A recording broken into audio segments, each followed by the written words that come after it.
Guys, do you know what this is? I'm just gonna tell you, it's not a mystery. This right here is a list. Not the list, just a list. A plain old garden variety list, okay? But do you want to know what this is? This magical rectangle that I am contained in right now? This is a video about the list. List inside of the list. Listception, as it were. It's like 10 o'clock in the morning. It is way too early for this kind of crap. I don't know if I'm gonna get through this. Plus, my horn is back. Okay. Hey, everybody. How you doing? Tekking and Barry here. Today, we're gonna be talking about a video. This is something I've wanted to do for a while, okay? In One Piece, you got a lot of characters, okay? This damn thing has been in the serialization of Shonen Jump since, like, 1997. We just had the 23-year anniversary of One Piece. A lot of characters in One Piece. A plethora of characters. A boatload of characters, as it were.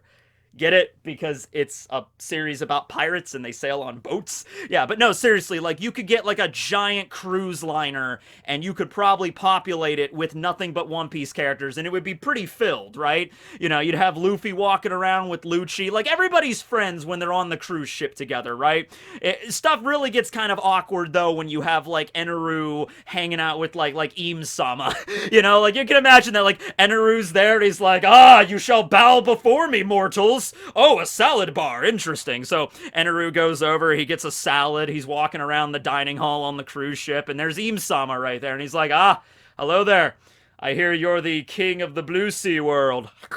He eats an apple. He's like, I'm king of the sky myself, so what are your politics like? You know, it's like, my politics involve summoning a giant lightning ball to just completely obliterate islands, and Eames like, well, let me tell you the story about the Void Century. It's like, I think we're going to get along swimmingly.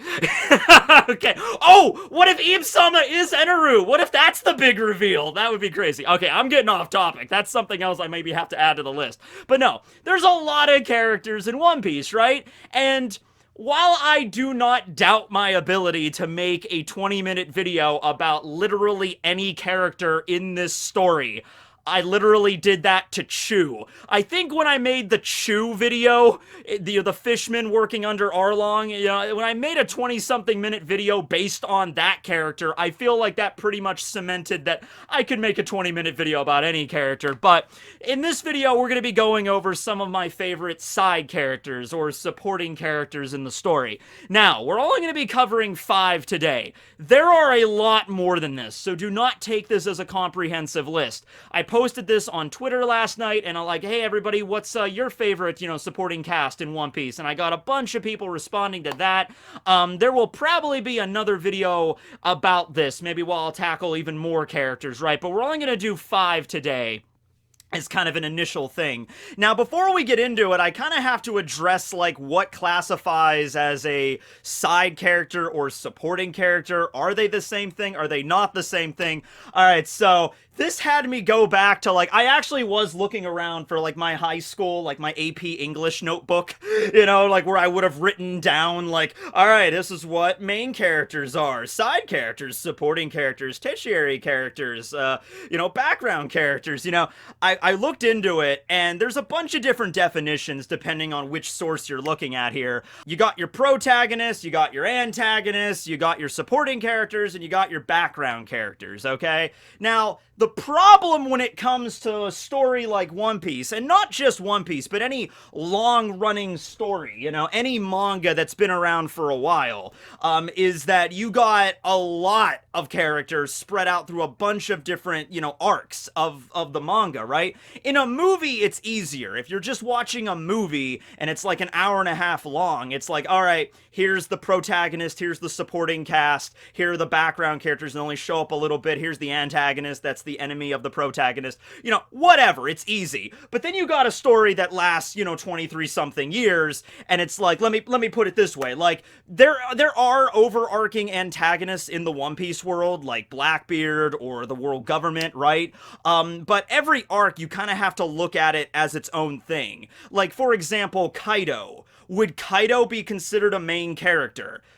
Well, when it comes to the Land of Wano arc, yes, absolutely, he is a main character, but Kaido only showed up in this story a couple hundred chapters ago, right? I think Kaido first appeared right after Dressrosa was over, so that probably would have been around chapter 800-ish, where Kaido first appeared, and we're almost at chapter 1000, so that means for like 800 chapters, or right around that, before Kaido's introduction, he wasn't involved in this story. Kaido was not a main character during Alabasta or during the East Blue, but he is right now, okay? So when it comes to One Piece, I basically have to look at it arc by arc. So I don't know, man. Look, here's what it basically came down to, and I know already people are gonna comment below, like, Tekking, this is what it actually means. Whatever, I mean, you can go ahead and do that, but I've wrote down 5 characters that I consider to be supporting characters. I kind of just stopped at a certain point and was like, it's whatever definition I'm deciding to give them, alright? The first character we're going to be discussing today shows up during the Arlong Park arc, and that is, of course, Nochiko, Nami's adoptive sister. Okay, not her actual sister by blood, but they're sisters. They were both found by Bellemere when they were infants. Nochiko was a little bit older than Nami, from the land of the Oikot Kingdom, as it is called in one of the Vivre cards. And Bellemere was a marine, brings them back to Kokoyashi village and raises them as her daughters, okay? And of course, Bellemere ends up dying or getting thrown in the dungeon by Arlong. Nami enlists in the service of Arlong against her own will, but then she goes to try to get the money to free the village. And then Nochiko stays on the island and tries to keep up the Tangerine Plantation and just tries to do her damn best at living under Arlong's rule, trying to keep as many people safe as she can. So I really like Nochiko's character for that regard. Probably my favorite scene with her, probably a favorite scene for a lot of people, is when Nami came back from Arlong's, Arlong's park, and, you know, she had the tattoo. She was branded as a member of Arlong's crew, like, now and forever. Like, she could never truly escape because it's, like, branded on her flesh.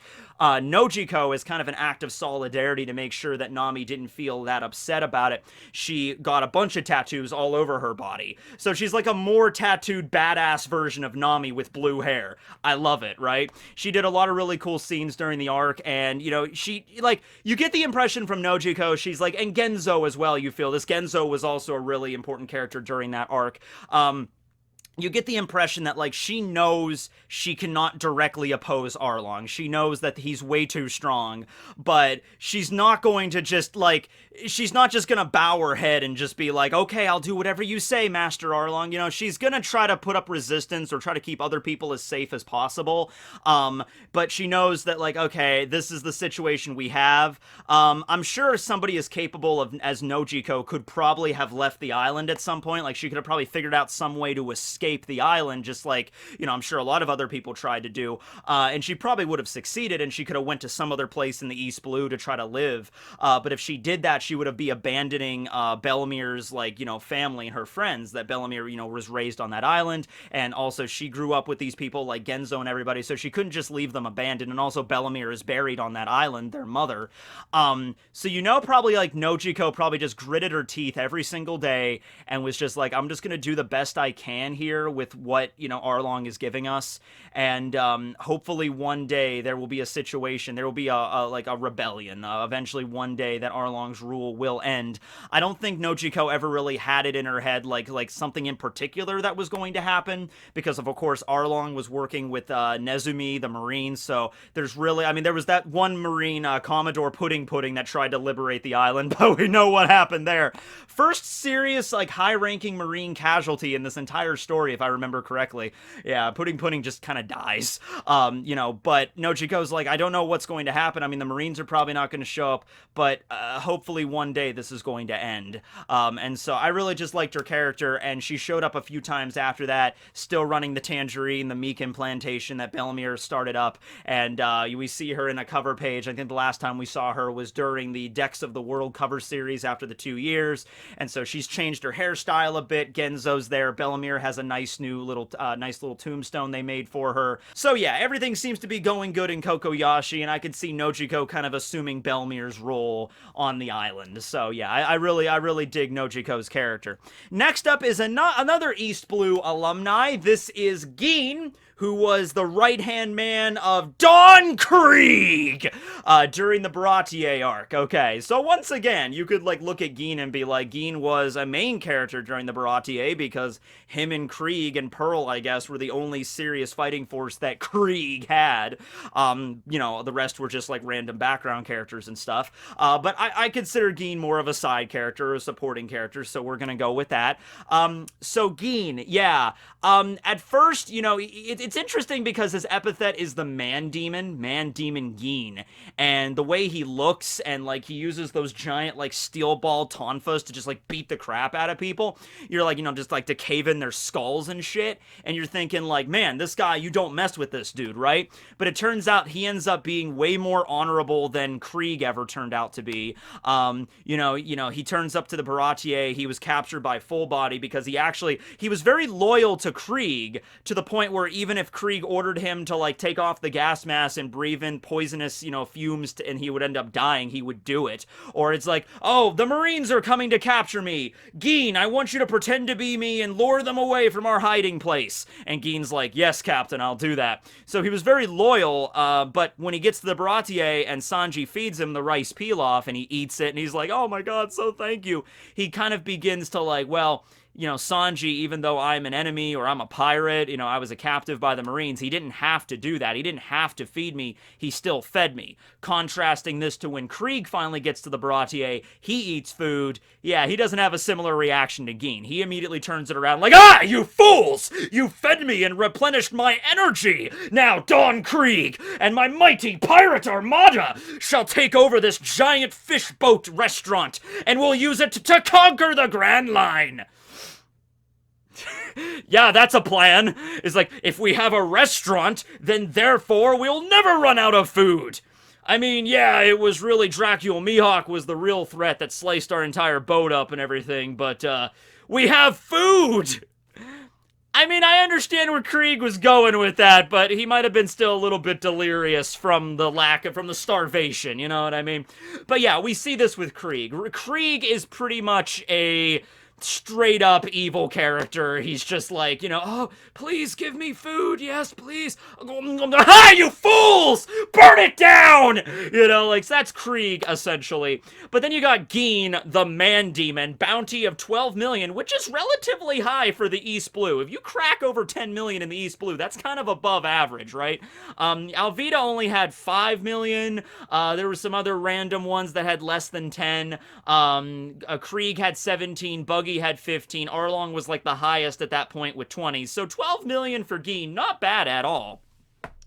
But then you have Man Demon Gin, and he just kind of like, man, I kind of have some problems with this, you know? I don't know, Krieg, it's just something about going to a restaurant in the middle of the ocean and just, you know, them giving us food to replenish our strength and then just immediately turning around and trying to stab them in the back and just kill everybody and then take their boat. It's just something about that just rubs me the wrong way. I don't know what to tell you. Ah, Gin, you fool! Just do it! It's like, alright. So Gin kind of goes along for a little while. He has his mighty double-barreled flintlock shotgun, whatever the hell that thing is, and he used that against Zeph. He, like, pointed the gun at Zeph, and he's just like, you know, we're taking over the boat, Sanji, sorry. Pearl's there. But there is a moment where Gin decides, you know, okay, he's kind of like, the Baratier is not a very long arc. At that point in One Piece, I think it was probably the longest, you know, compared to the East Blue arcs. You know, Baratier was the longest at that point until we got to Arlong.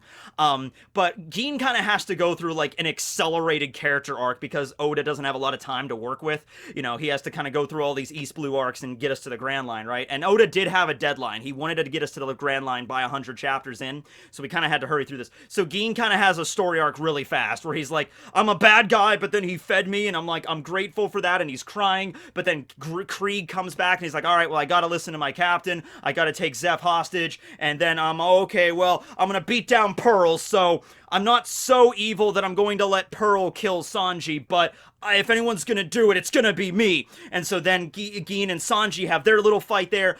Go watch Episode of the East Blue. It's really cool, an Episode of the East Blue. It's just a really more fluently animated fight between the two. Like, Sanji takes out his cigarette and, like, spits it in Gin's face, and he swims around, and he, like, kicks him right in the neck. It's crazy, right? Gin's got his giant, like, iron ball tonfas. He's, like, crushing the ground. You know, it's awesome. So Gin fights Sanji, has him kinda dead to rights, kinda has him down with the tonfa, but he just can't do it, because Gin actually, it's like kinda like the Grinch, sort of, where it's like, Gin the man-demon's heart grew 3 sizes that fateful day on the Baratier. He's just like, I can't do it! It's just, I was starving to death, and I was imprisoned on a marine ship, and Full Body didn't feed him. So it's just like, you're the only person to show any genuine kindness to me. I just can't do it. And so Krieg's like, Gin, you weak piece of crap! Just kill him already! And Gin's like, no! And so Luffy and Krieg start fighting, and Luffy, like, every little arc in the East Blue kind of teaches something about, like with Morgan at Shelltown, it was like, just because the Marines are supposed to be the good people, like the warriors for justice, you can have really corrupted Marines like Morgan. And the lesson that Oda was trying to show at the Baratier that Luffy gets really pissed off about is that there are pirate captains that exist in the world that just treat their crew like objects, essentially. It's just nothing more than means to an end. I'm not really sure what the lesson that Oda was trying to teach about Buggy was, but anyway, with Krieg, it was like, there's poison gas everywhere, Gin, give me your mask, it's like, and Gin's like, okay, sir, and Luffy's just like, why do you listen to that guy, right? So, eventually, though, it results in Luffy beating down Krieg. Krieg gets back up, he's wounded, and he's just like, I won't lose! And then Gin just like, shut up!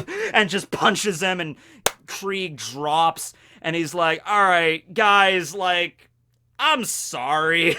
Gin's just like, I'm sorry for all the crap we caused you, we really wrecked up your boat, we're just gonna leave, and they give him a tiny little dinghy, and, I believe Gin does take, like, he piles, like, all of the members of the crew in this tiny boat, plus Krieg, and Gin is poisoned, and is just like, yeah, I don't have long left to live, but thanks for the food, I guess, bump it, Sanji, and like, alright, cool, and then Gin just kinda sails off into the east. And that's the last time we saw of him. So he might have been, like, a main character during the Baratier, but haven't seen him at all, haven't even referenced him since that fateful day, since that arc over 20 years ago in the manga. So, a lot of people want to see Gin again, though. Gin is definitely a fan favorite, one of the favorite, antagonists from the East Blue that became, like, an ally to everybody. I would love to see Gin again. A lot of people are thinking Gin is going to be one of the Tobiropo. I think we actually just got revealed in the new SBS 97, which just, like, the translations are just coming in there. All the Tobiropo's, like, ages, like, who's age and stuff. So, like, people think that who's going to take off the mask, and he's like, it was Gin the whole time! And be like, you know what? I'd be okay with that. I think I think he's like 39 years old. I think he might be the oldest out of the Tobiropo.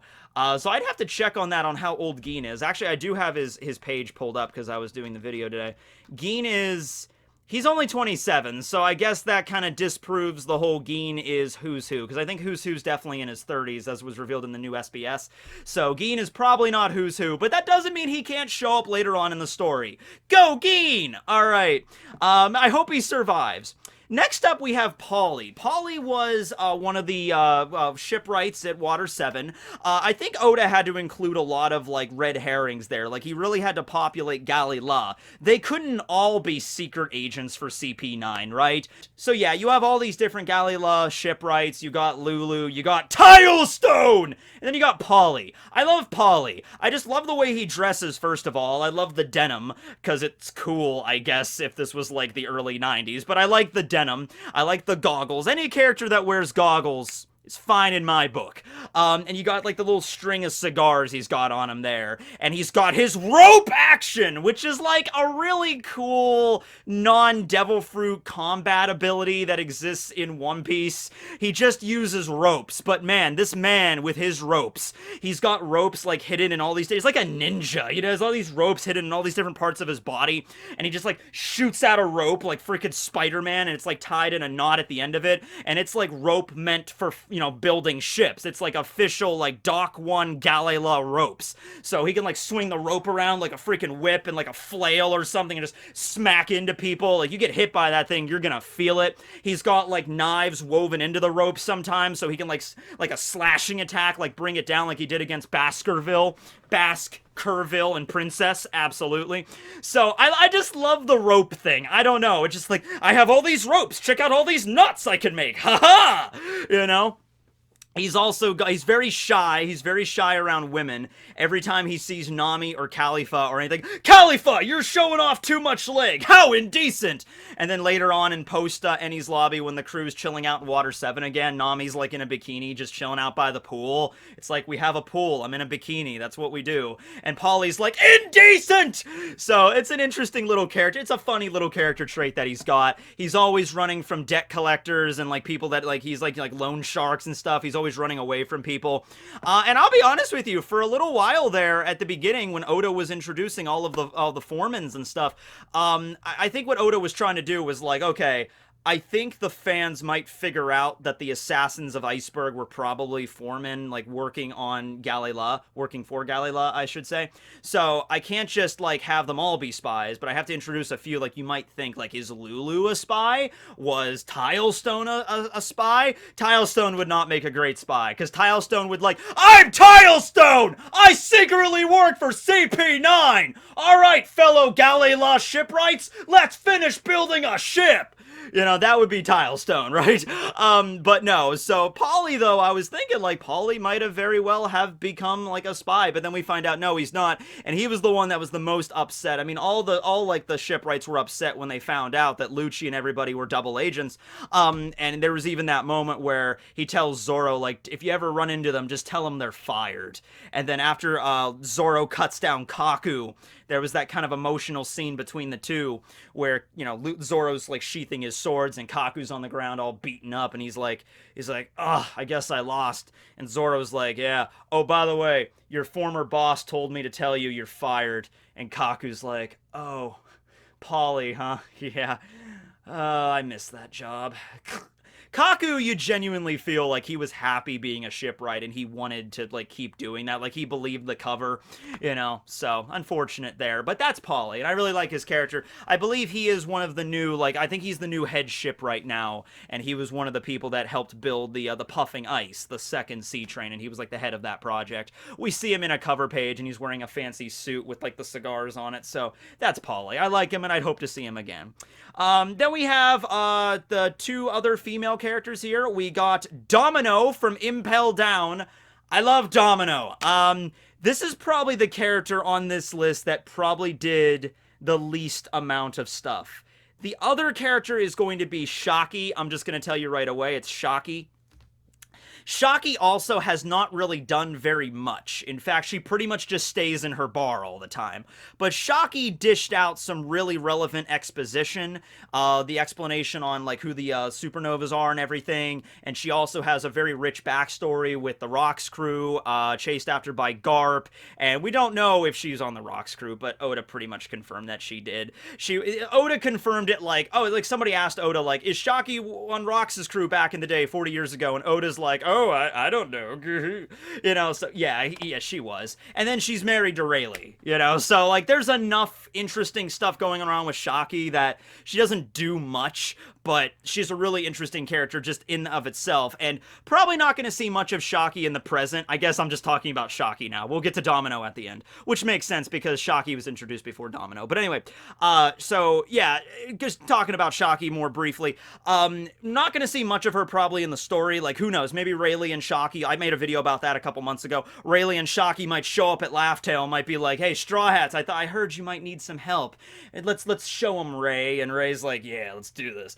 Right? And like Shocky and Rayleigh do like a combo attack or something. That'd be cool. But more than likely, we're probably going to see more of Shocky in flashbacks. We're going to cut back to the Rocks crew with Roger's crew clashing with Rox's crew. Shocky's going to be there. We might have a scene with Rayleigh and Shocky like fighting each other. Maybe Shocky's like in a sexy, for some reason I always picture her in a sexy Catgirl outfit or something.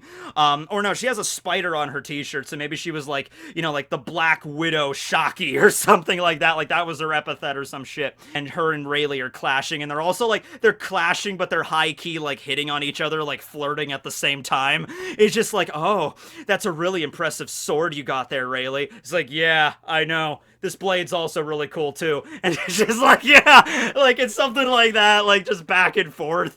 You know, that would be kind of funny. We'll see more of that in the flashbacks that Oda gives, but for right now, Shocky is pretty interesting. She's 60-something years old, wicked hot, and married to Rayleigh. So, had to put Shocky on here as just a very interesting side character, one of my favorites. And then we'll be ending this out today with Domino, who, as I said, probably out of all these characters, Domino is truly like a side character. Honestly, probably even more of a background character, or a character that you could be considered as just like as a cameo, because Domino doesn't really do anything in Impel Down. She serves as like, it is kind of interesting because she serves as like, she's one of the head jailers of Impel Down. She probably worked directly underneath Shiryu when Shiryu was still active as like the chief jailer. She's like the vice jailer, or like she's like the head. She's like right below Shiryu, okay? And so she acts as sort of like the hostess to Impel Down, kind of like, she kind of like, oh, well, here's our pot of boiling lava, and over here is, you got the baptism ritual, and oh, there are the blood-curdling screams of all of the prisoners that think they're getting out. They're not getting out. But no, you know, she honestly doesn't even give that much emotion. Like, they're all going to be tortured. Like, some of them take, like, great pride in what they do. Domino is just stoic.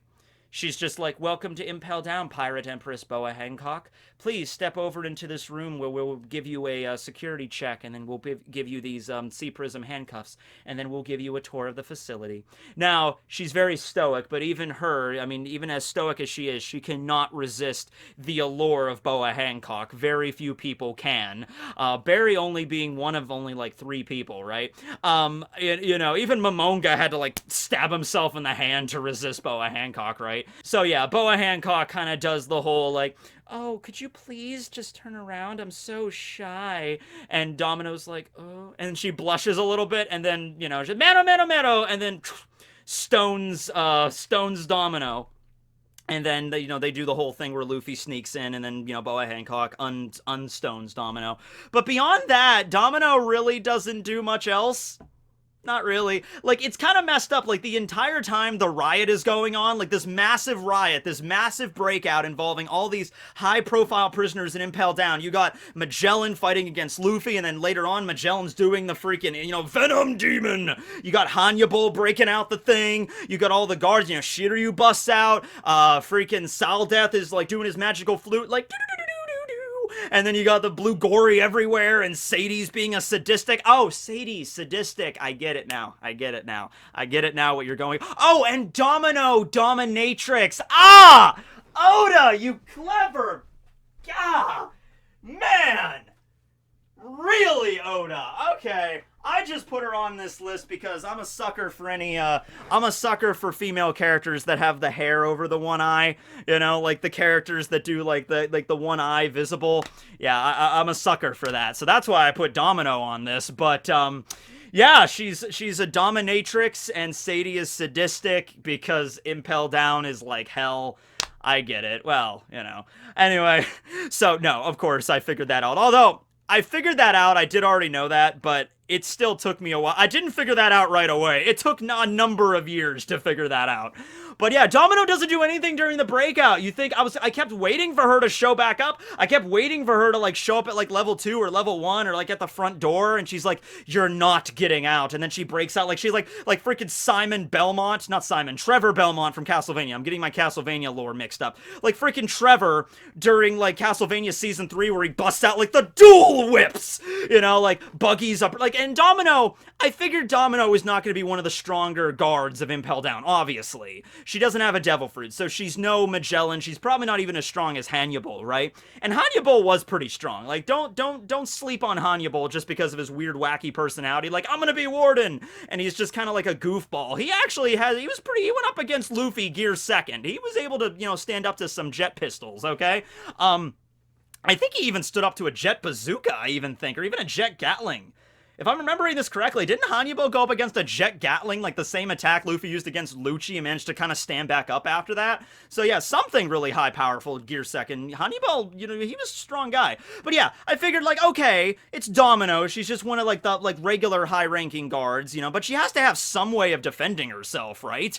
You know, like Saldef's got the flute, Sadie's got the whip. I guess Domino might also have the whip as well, like dual wielding. Like, you're not getting out Buggy. That would have been cool. That would have been cool to see Buggy Buggy go up against Domino, or like Buggy and Mr. 3 together have a little brief scene against Domino, you know, and Domino has like some crazy ability, like maybe because she's like, her name is maybe based on Dominatrix, maybe she could have like a scene like Dot S from like One Punch Man or like something, where she like takes out like a whip or a riding crop or something, which we actually see her in later on in the cover story. She kind of her promotion in Impel Down, I believe she does have Shiryu's job now as just chief jailer of Impel Down, or chief guard of Impel Down. So her outfit changes. She just stops wearing a shirt underneath her vest, her like jacket, and she just puts a tie in between her cleavage and has a riding crop now. So she might have been like that, where she goes up to one of the cages of one of the prisoners, takes out a riding crop, and like issues a command to them, and then they come out like zombies, like, "We will obey Master Domino,"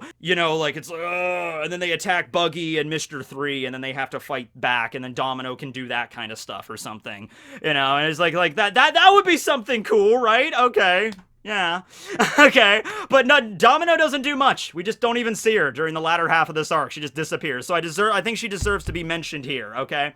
Well, anyway, that's my initial list. That's why I only did 5, because I knew this was going to be a long video regardless. So I'm like, I'm probably just going to keep it to 5, because there's more than this. There's definitely more than this. But maybe for a future video for that, because if I stuck it to only 5, we could get this done quick enough. All right, thanks for watching, everybody. I hope you guys enjoyed. Catch you back here next time. Tekking, signing out.